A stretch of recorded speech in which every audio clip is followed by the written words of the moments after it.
Welcome to this technical video on Kemp's Zero Trust Access Gateway.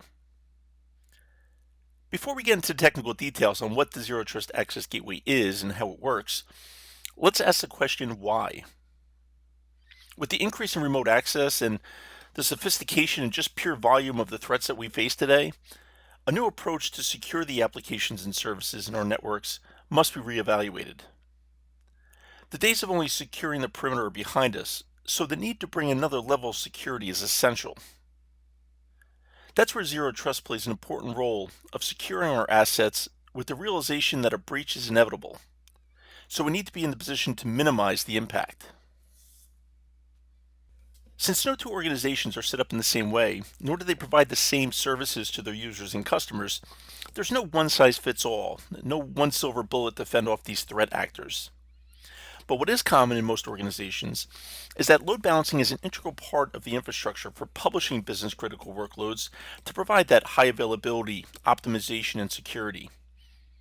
So what better place to apply these Zero Trust principles than on the load balancer itself? That's where the Zero Trust Access Gateway comes into focus. Leveraging existing infrastructure to ensure only trusted users and services have access to the published workloads and given only the access they require, therefore delivering on that Zero Trust principle of least privileged access. The policies determine who's accessing the workload, what access they are requesting, and where may they be connecting from, or where in the published workload are they connecting to. Having the added ability to dynamically allow or deny access based on these conditions will ensure the workloads are fully protected. For example, a user is a member of the legal team. They may have access to confidential information when connecting from the corporate network, but would not have that same level of access when connecting from an unknown location, even if they were successfully authenticated. This security is possible with the integration of their existing IDP or identity provider within the environment.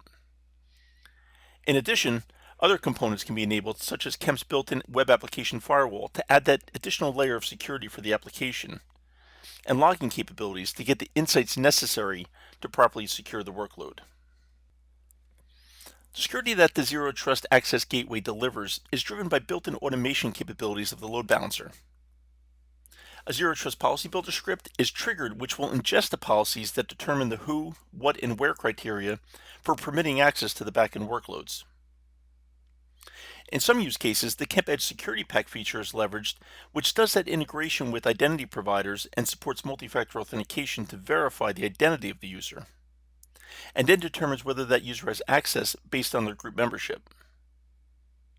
Finally, additional rules are created and applied with the Policy Builder to determine the permitted level of access.